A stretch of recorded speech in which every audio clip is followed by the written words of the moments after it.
Veremos nesse vídeo por que alguns acreditam na Bíblia e outros não, como a Bíblia pode influenciar nossas vidas. Você já leu a Bíblia hoje? Que tal ler agora? Sim, vamos juntos! poucosminutos.com.br. A Bíblia é a palavra de Deus ou uma farsa? Parte 4. Deus escreveu a Bíblia para conhecermos como Ele é e quais as regras do jogo da vida, se podemos dizer assim, né? Mas se essas profecias realmente são verdadeiras, as Escrituras realmente são atuais e foram inspiradas pelo Espírito Santo de Deus, então por que tem tanta gente que não acredita na Bíblia? Por que tem gente que acredita e outros não? É fato que também alguns irão discordar e não acreditar na Bíblia como sendo a palavra de Deus, mas isso é perfeitamente normal.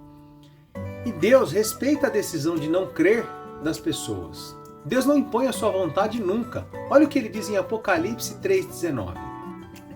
Eu corrijo e castigo todos os que amo. Portanto, levem as coisas a sério e se arrependam. Escutem, eu estou à porta e bato. Se alguém ouvir a minha voz e abrir a porta, eu entrarei na sua casa e jantaremos juntos. Aos que conseguirem a vitória, eu darei o direito de se sentarem ao lado do meu trono. Assim como eu consegui a vitória e agora estou assentado ao lado do trono do meu Pai. Portanto, se vocês têm ouvidos para ouvir, então ouçam o que o Espírito de Deus diz às igrejas. Satanás impõe suas crenças às pessoas, Deus não. Se você quiser dar ouvidos e começar a aprender, Deus vai te ensinar a cada dia, mas se você não quiser abrir a porta da sua vida, simplesmente Deus ficará do lado de fora. Simplesmente Ele respeita a sua escolha. No tempo em que Jesus viveu nessa terra, existiram pessoas que andaram ao lado de Jesus, viram seus milagres acontecerem ali no dia a dia, né? Ouviram ele mesmo dizer que ele era o Filho de Deus, o Messias prometido para trazer salvação ao mundo, e mesmo assim não quiseram crer em Jesus, ou tiveram dúvidas. E nem por isso Jesus desrespeitou essas pessoas. Nós temos que agir da mesma maneira, temos que respeitar a todos. Felipe viu os milagres, mas ainda assim estava em dúvida sobre Jesus. Olha o que fala em João 14,6. Jesus respondeu: Eu sou o caminho, a verdade e a vida. Ninguém pode chegar até o Pai a não ser por mim. Agora que vocês me conhecem, conhecerão também o meu Pai. E desde agora vocês o conhecem e o têm visto. Felipe disse a Jesus: Senhor, mostra-nos o Pai. E assim não precisaremos de mais nada. Jesus respondeu: Faz tanto tempo que eu estou com vocês, Felipe, e você ainda não me conhece?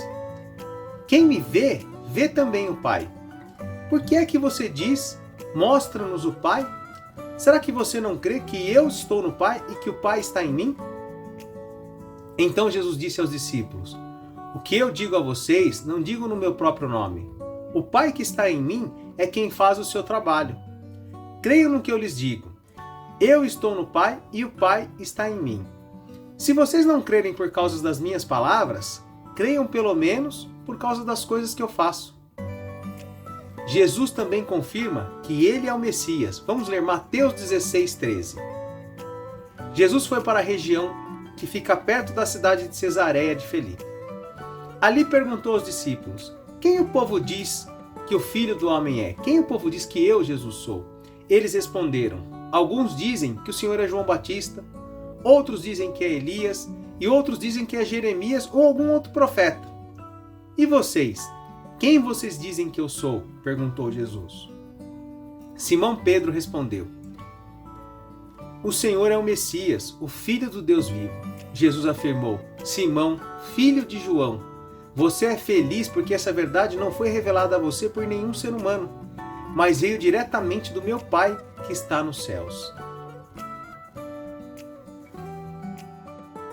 Digamos que de alguma forma alguém diga que a Bíblia não é verdadeira. Afinal, vemos algumas pessoas utilizando diversas artimanhas para tentar desencorajar as pessoas de crerem na Bíblia. Eu creio que a Bíblia é verdadeiramente a palavra de Deus, por causa dos fatos que eu citei, mas principalmente por causa das experiências que eu já vivi com a presença de Deus na minha vida.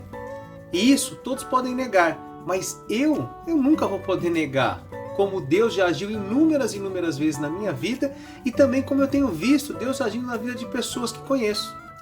Aliás, se você teve alguma experiência real com a presença de Deus, quer seja uma resposta de oração, uma cura, um livramento, dá um amém aí nos comentários, curta nosso vídeo, compartilha. Assim mostraremos aos outros que Deus ainda escreve a sua história através das nossas vidas. Olha só, é impressionante como tem muita gente tentando ensinar Deus a ser Deus. Realmente é isso que eu acabei de falar. Algumas pessoas dizem que se Deus é amor, por que Ele permitiu que tantas pessoas morressem no Antigo Testamento? Por que crianças morreram, mulheres e tudo mais? Por que Ele não acaba então com a pobreza, com a fome, se Ele realmente é Deus? Por que Ele permite a violência, entre outros questionamentos que as pessoas fazem? Olha, eu conheço pessoas que realmente são assim, pessoas no meu convívio. E eu acho no mínimo estranho que pessoas que não conseguem muitas vezes administrar nem a sua própria vida familiar, a sua profissão, a sua finança, muitos deles não conseguem gerenciar nem sua própria emoção, estão querendo ensinar Deus a ser Deus e administrar o universo. Caso você queira saber mais sobre por que Deus permitiu tanta morte no Antigo Testamento, assiste um vídeo do nosso canal que diz assim, por que Deus permitiu a morte de crianças. Mas o fato é que Deus é dono da vida e de todos, e mais cedo ou mais tarde, todos ficam sem a sua vida aqui nesse tempo. Essa é uma realidade duríssima, mas é simples assim. Deus não é uma conta lógica, sabe? Uma matemática. Não dá para tentar explicar Deus matematicamente. Fazer isso é loucura. Pensa no seguinte. Veja como eu e você, simples seres humanos, somos tão complexos. Enquanto você assiste esse vídeo, você imaginou várias coisas, provavelmente se lembrou de tantas outras, sentiu emoção, raiva, dúvida, tudo numa fração de segundos. Quem pode explicar a complexidade de um pequeno ser humano como eu e como você? Imagine então explicar um ser inigualável como o próprio Deus. Ele é o Criador e nós somos criaturas. Os pensamentos deles são muito, mas muito maiores que os nossos. Ele sabe o que faz. Simples assim. Olha. Isaías 55:8. O Senhor Deus diz: os meus pensamentos não são como os seus pensamentos. Eu não ajo como vocês. Assim como o céu está muito acima da terra, assim os meus pensamentos e as minhas ações estão muito acima dos seus. Simples assim. Deus é Deus e ninguém tem nada a ver com isso. Olha, tentar explicar Deus com o nosso entendimento humano é um dos maiores erros que nós podemos cometer. Sabe por quê? Imagina só, eu não sei se você é pai ou mãe, mas imagina um pai querer explicar para uma criança que tem 1 ano, 2 anos, como é que funciona a tomada, como é que funciona a energia, por que ela não pode pegar uma faca na mão. Dá para explicar? Não, você simplesmente fala assim, não pode fazer, senão você vai se machucar. Assim é Deus. Imagina a diferença de conhecimento que existe entre uma criança de 1 ano e um adulto de 40 anos. Imagine a diferença de conhecimento, de vida, de sabedoria, de eternidade que existe entre nós que vivemos 20, 30, 40, 80 anos e de um Deus eterno. Entende? É muita diferença. Não dá para explicar Deus de qualquer maneira. O ser humano precisa parar com essa brincadeira de querer provar isso ou aquilo. Que Deus existe é fato e ninguém pode negar. Romanos 9:20 diz assim: mas quem é você, meu amigo, para discutir com Deus? Será que um pote de barro pode perguntar a quem o fez? Por que você me fez assim?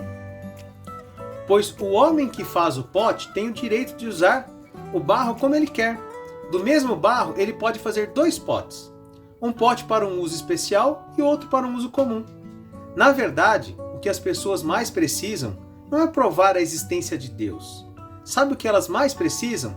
Elas precisam provar da existência de Deus, provar do amor, da presença, dos planos de Deus para as suas vidas. É ter um contato único e pessoal com o Criador do Universo. E isso só se faz por meio de uma leitura bíblica, da oração, dos louvores e da comunhão com Deus. Desenvolva a tua vida com Deus, se achegue a Deus e certamente Ele vai se chegar a você e você viverá as maiores maravilhas que Deus planejou para um ser humano. Creia nisso. Deus mudou a minha história, pode mudar a sua história e de qualquer pessoa. Deus é maravilhoso. Legal. A Bíblia é a palavra de Deus. A Bíblia foi feita através de pessoas que foram inspiradas por Deus. ela conseguiu sobreviver a todo tempo e tudo mais. Mas como a Bíblia pode influenciar a minha vida nos dias atuais? Como a Bíblia pode influenciar a sua vida nos dias atuais? Da mesma maneira que toda pessoa pode escolher no que acreditar, independente dos fatos, Deus escolheu regras bem definidas sobre quem irá participar de uma grande festa, que Ele tem preparado e chamou de céu. Sim, um lugar onde iremos viver eternamente na presença de Deus e viver livre de toda a dor e problemas que nós vivemos aqui nesse tempo. A grande festa chamada céu, ela é assim, criada por Deus. E é dessa maneira que crer ou não na Bíblia pode fazer com que qualquer pessoa entenda o plano da salvação e possa ter acesso a essa festa maravilhosa preparada por Deus.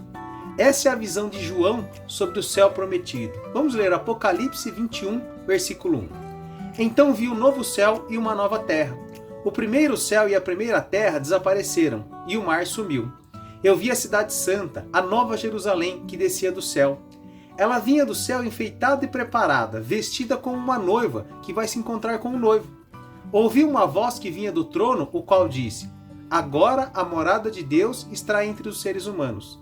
Deus vai morar com eles, e eles serão o povo de Deus, o povo dele. O próprio Deus estará com eles e será o Deus deles. Ele enxugará dos seus olhos todas as lágrimas. Não haverá mais morte, nem tristeza, nem choro, nem dor. As coisas velhas já passaram. Aquele que estava sentado no trono disse: Agora faço novo todas as coisas. E também me disse: Escreva isto, pois essas palavras são verdadeiras e merecem confiança. E continuou: Tudo está feito. Eu sou o Alfa e o Ômega, o princípio e o fim. A quem tem sede, darei para beber de graça, da fonte da água da vida. Aqueles que conseguirem a vitória receberão de mim este presente. Eu serei o Deus deles e eles serão os meus filhos. Mas os covardes, os traidores, os que cometem pecados nojentos, os assassinos, os imorais, os que praticam feitiçaria, os que adoram ídolos e todos os mentirosos, o lugar dessas pessoas é o lago que queima o fogo e o enxofre, que é a segunda morte. Sendo ele o autor e organizador dessa festa, colocou algumas regras para aqueles que desejam participar dessa festa, e nisto nem eu nem você podemos opinar. A festa é dele e ele estabeleceu as regras para quem tem o direito de participar ou não. Esse convite está aberto a todo aquele que aceitar a Jesus Cristo como Senhor e Salvador de sua vida, independente da idade, nação, raça, cultura, posição social ou sexo. A condição é aceitar a Jesus Cristo como Senhor e Salvador. E o que é aceitar a Jesus Cristo como Senhor e Salvador?